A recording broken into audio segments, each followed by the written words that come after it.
দূর দূর, হঠাৎ করে কেন যে এত চুল ঝরছে বুঝতেই পারছি না।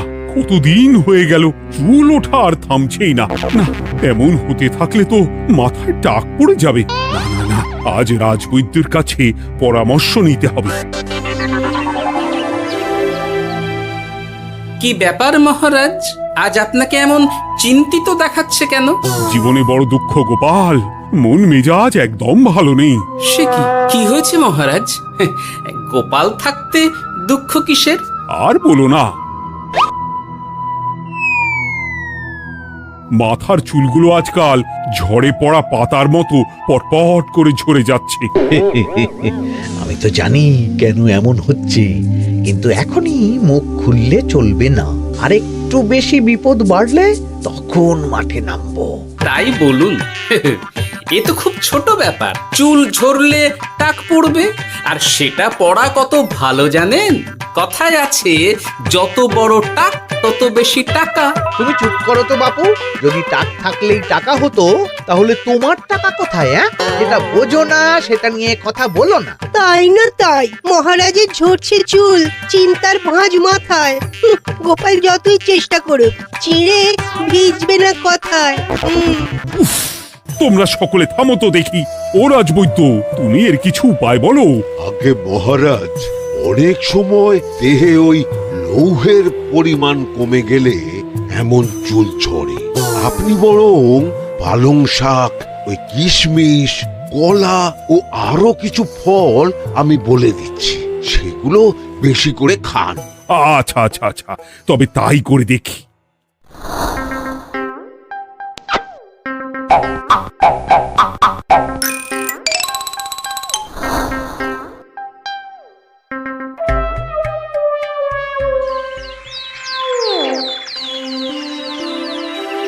ও রাজবৈদ্য, তোমার কথা মতো শাক পাতা ফলমূল সবই তো খেলাম, চুল ঝরা বন্ধ তো হলোই না। তো জানতামই এমন হবে। কিন্তু মহারাজ, এমনটা তো হওয়ার কথা নয়। কিন্তু হচ্ছে তো। আরে আমার সাধের চুল, কোথায় চলে গেলি সব? এর জন্য তুমি দায়ী। তুমি এর জন্য শাস্তি পাবে বৈদ্য। আমাকে আমাকে ক্ষমা করে দিন মহারাজ।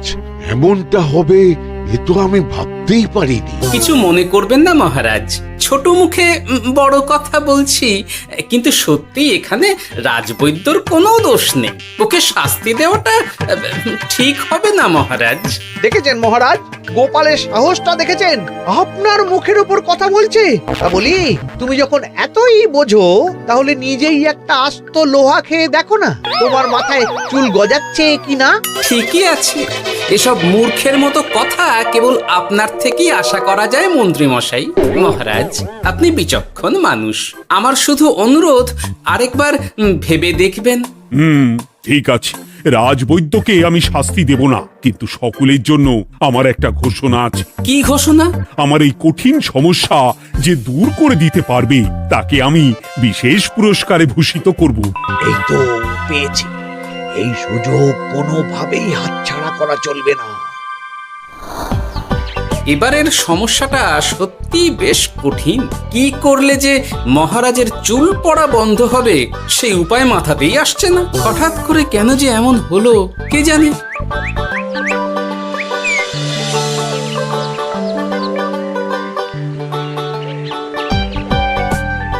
ও মা, তুমি এসে গেছো?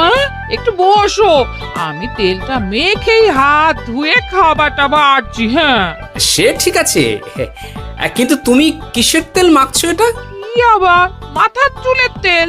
এখানেও চুল, ওদিকে মহারাজেরও চুল ঝরে পড়া নিয়ে আমরা সবাই হিমশিম খাচ্ছি গিন্নি। আরে, মহারাজের অত সুন্দর কালো চুলগুলো ঝরে যাচ্ছে, এ তো ভারী দুঃখের কথা। সে আর বলতে, ওই জন্যেই তো আমি বাবা মাথায় এই জড়িবুটি তেল মাখি। এতে চুলের গোড়া শক্ত করে, চুলকে ভালো রাখে, নতুন চুল গজায় সব। হ্যাঁ। কি কি বললে? নতুন চুলও গজায়? সত্যি? হ্যাঁ। বাহ, তাহলে আর চিন্তা কি? আমাকে এই তেলটা একটু দিতে পারবে গিন্নি? মহারাজকে দিয়ে আসি। উনি বলেছেন যে ওনার সমস্যা দূর করতে পারবে তাকে উনি পুরস্কার দেবেন। ওমা, এই তাই নাকি? এই তো দারুণ ব্যাপার গো। নাও নাও নাও, তেলখানা নিয়ে মহারাজকে কাল দিয়ে এসো তাহলে। আর জানিয়ে দিও, দিনে 2 বার কিন্তু তেল মাখতেই হবে। হ্যাঁ, আচ্ছা ঠিক আছে।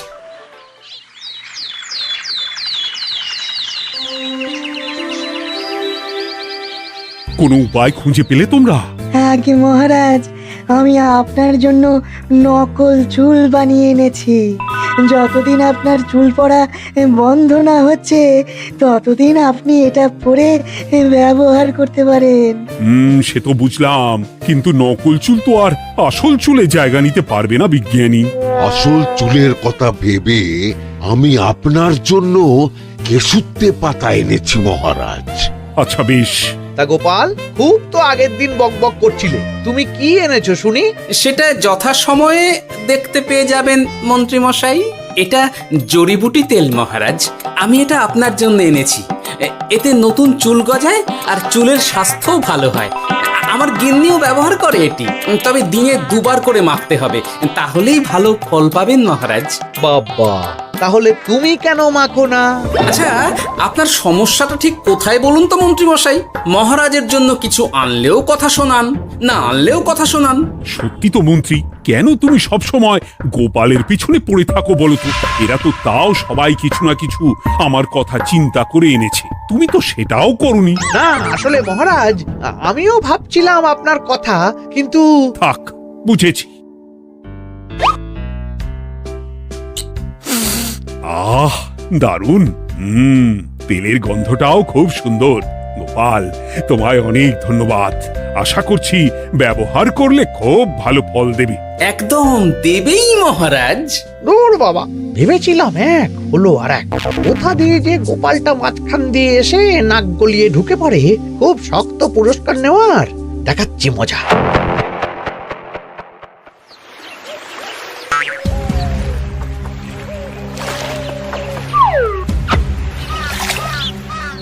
এবারে গোপালের তেল দিয়েই সব কিছু তোলপাড় করব।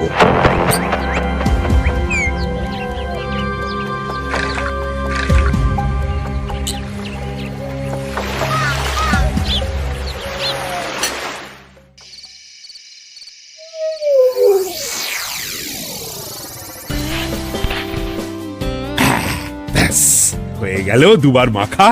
গোপাল বলেছিল এতেই ভালো ফল পাব, কিন্তু এখন মাখার পর মাথাটা কেমন জ্বালা জ্বালা করছে মনে হচ্ছে।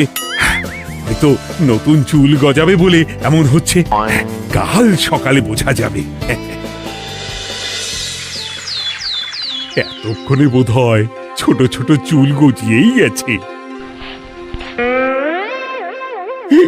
কি এটা চুল গজানোর তেল ছিল নাকি পড়ে যাওয়ার? হে ভগবান, যেটুকু বাকি ছিল সেটাও ঝরে পড়ে টাক পড়েই গেল। গোপালই হলো যত নষ্টের গোড়া। আজ আসুক সভায়।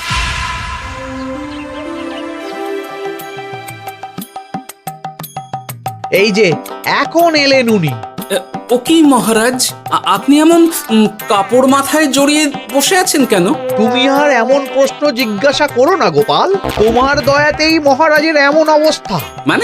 মানেটা আমি তোমায় দেখাচ্ছি, দাঁড়াও। এই যে গোপালের দেওয়া তেল মেখেই আমার এমন হয়েছে, আর তার জন্য আমি তোমাকে কোনোদিনও ক্ষমা করব না গোপাল।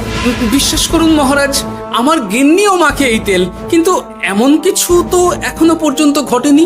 আমি আর কিচ্ছু শুনতে চাই না। আমার মাথা ভর্তি চুল আমি ফেরত চাই। যতদিন না আমার মাথার সব চুল ফিরে আসছে ততদিন আমি তোমার মুখও দেখতে চাই না। মহারাজ, আপনার কোনো চিন্তা নেই, আমি তো আছি। এবার এই সমস্যার একটা সমাধান আমি করেই ছাড়বো। কি ব্যাপার, মন্ত্রী মশাই এত লাফাচ্ছে কেন? এসবের পেছনে আবার ওনার হাত নেই তো? না, ব্যাপারটা পরে দেখতে হচ্ছে।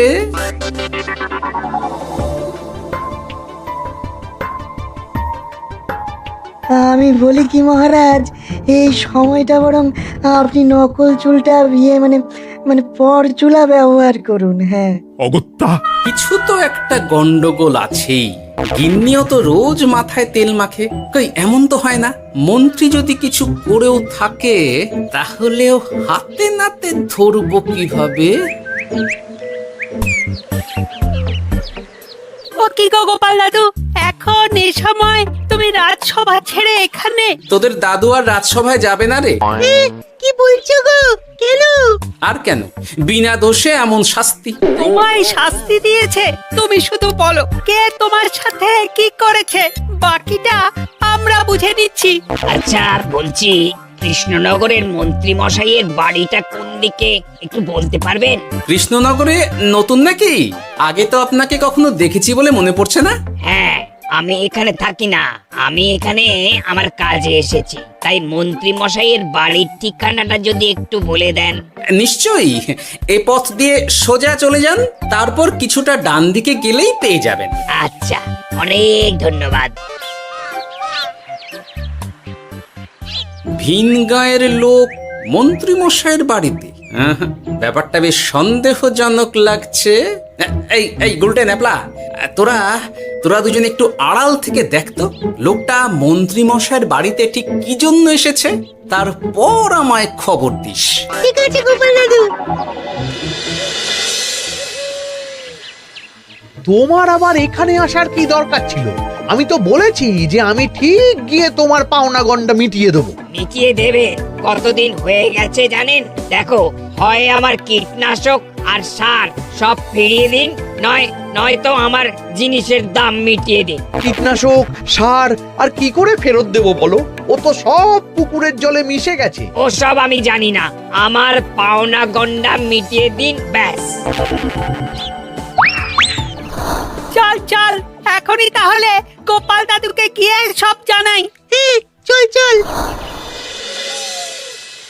দাদু, ও গোপাল দাদু। তোরা এসে গেছিস? আয় আয় আয় আয় আয়। মন্ত্রী মশাইয়ের মুখ থেকে অনেক খবর পেলাম। তাই নাকি? কি শুনি? মন্ত্রী মশাই ওই লোকটার কাছ থেকে অনেক কীটনাশক সার নিয়েছে, কিন্তু এখনো জিনিসের দাম মেটায়নি। হ্যাঁ, ওই জন্যই তো মন্ত্রী মশাইয়ের উপর লোকটা খুব লেগেছিল, হুমকিও দিয়েছে 1 সপ্তাহের মধ্যে জিনিসের দাম সব মিটিয়ে দিতে হবে। তাই নাকি? কিন্তু কীটনাশক সার নিয়ে মন্ত্রী মশাই কি করবে? সেটা তো বলতে পারবো না দাদু। তবে হ্যাঁ, মন্ত্রী মশাই ওই লোকটাকে বলছিল যে ওই সব কীটনাশক সার পুকুরের জলে মিশে গেছে। কি বললি? পুকুরের জলে? আচ্ছা, এবার দুয়ে দুয়ে 4 করা গেল। অনেক ধন্যবাদ রে তোদের। বল বল, তোরা কি খাবি? কিচ্ছু লাগবে না গোপাল দাদু, তবে ভোলা বয়ের আর মিষ্টি খাওয়ালে। আচ্ছা আচ্ছা। কি করে যে মহারাজকে আসল ব্যাপারটা বোঝাই, কিছু তো একটা উপায় বের করতেই হবে। তা বলি বাবা, রাজসভায় যেতে হবে না বলে কি সারাদিন এইভাবেই শয়নে শয়নে দিন কাটাবেন বাবা? হ্যাঁ, উপায় পেয়ে গেছি। বুঝলে গিন্নি, আমাকে একটা জায়গায় যেতে হবে, বুঝলে? তারপর ওখানে যদি কাজ হয় তাহলে আগামীকাল রাজসভায় আমি যাব। কিন্তু তুমি যে বলেছিলে তোমার এখন ছুটি। হ্যাঁ, কি আর করি বলো, গুরুত্বপূর্ণ একটা কাজ, তাই যেতেই হবে। আচ্ছা যাও। ওই গো বিজ্ঞানী, আরে গোপাল যে, বলো। এই এই যে বিজ্ঞানী, একটা বিশেষ দরকারে তোমার কাছে এলাম, বুঝলে? হ্যাঁ, বলোই না। আচ্ছা, এই দূষিত জলকে কিভাবে আবার পরিশুদ্ধ করে বলতে পারবে? কেন পারবো না? জলের মধ্যে একটু চুন আর ফটকিরি দিয়ে দিলেই জল আবার দূষণমুক্ত হয়ে যাবে। তবে ওগুলো দেওয়ার পর কিছুদিন সেই জলকে ব্যবহার করা বন্ধ রাখতে হয়। হ্যাঁ। আচ্ছা আচ্ছা, অনেক ধন্যবাদ, আসি তাহলে। হ্যাঁ,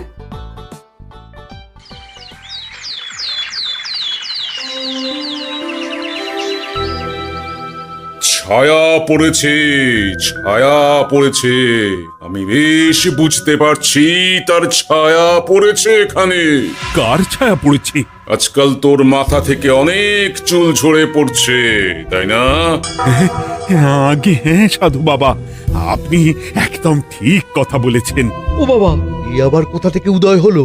আরে আমি একা গিয়ে সেই স্নানের পুকুর পরিদর্শন করতে চাই। যথা আজ্ঞা বাবা।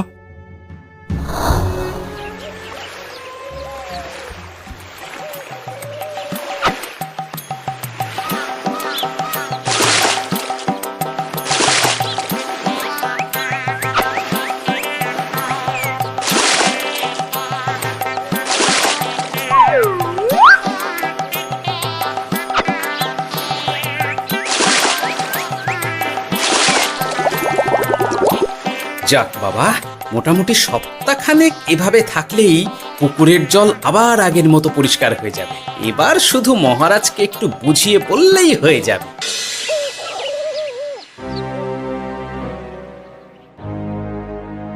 কি বুঝলেন সাধু বাবা? আমার অনুমানটাই ঠিক ছিল।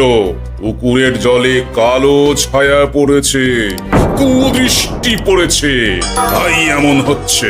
সে কি? কি কালো ছায়া? যত সব বাজে কথা। জল দূষণ করলাম আমি, আর দোষ পড়ছে কালো ছায়ার উপর। তাহলে এখন কি হবে? চিন্তার কোনো কারণ নেই। আমি মন্ত্রপুত ভস্য ছড়িয়ে দিয়েছি। 1 সপ্তাহ ওই পুকুরের জল স্পর্শ তো দূর, পুকুরের কাছেও যাওয়া নিষেধ। তাহলে আমার মোহরের কি হবে? যথা আজ্ঞা সাধু বাবা।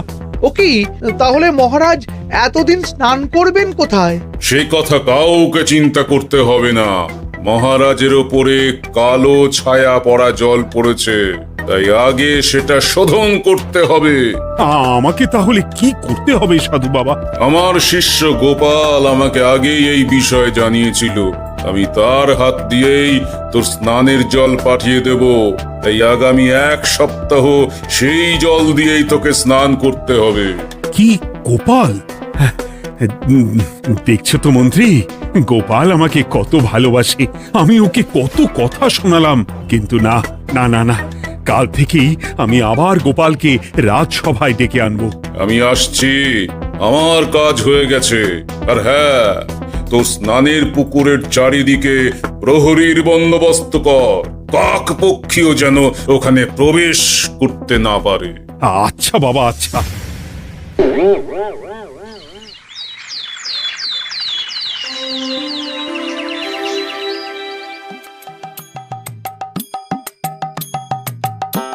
গোপাল, তোমাকে আবার এখানে দেখতে পেয়ে আমার খুব ভালো লাগছে। তোমার গুরুদেব গতকাল এসেছিলেন, কিছু মনে করো না।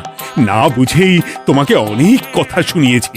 না মহারাজ, আমি জানি আপনি আমাকে খুব ভালোবাসেন, তাই আমি কিছু মনে করিনি মহারাজ। এই নিন, আমি আপনার স্নানের জল এনেছি। হ্যাঁ হ্যাঁ হ্যাঁ, দাও দাও দাও।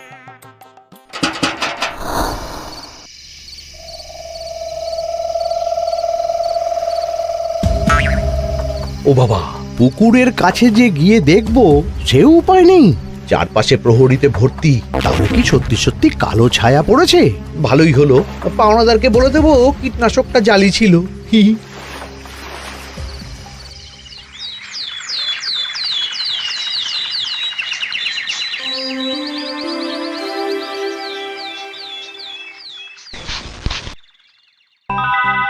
এই তো আমার সেই পুরনো কালো চুলগুলো আবার ফিরে এসেছে। আহা, কি যে আনন্দ হচ্ছে দেখে। আজ 1 সপ্তাহ সম্পূর্ণ হলো। গোপালের জন্য আমার স্নানের পুকুর থেকে কালো ছায়া দূর হয়েছে। আমাকে এই সমস্যা থেকে দূর করার জন্য আমি গোপালকে 100টি মোহর উপহার দিতে চাই। ধন্যবাদ মহারাজ। দূর, আমার আর ভালো লাগে না। সব সময় গোপালই মোহর পায়, এটা তো আমার পাওয়ার কথা ছিল। এদিকে আজকে পাওনাদারও আসবে।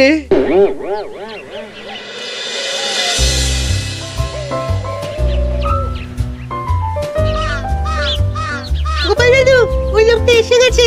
আচ্ছা, আসছি। এটা তো মন্ত্রীর বাড়ির দিকে রাস্তা। আমরা তাহলে ওদিকে কেন যাচ্ছি গোপাল?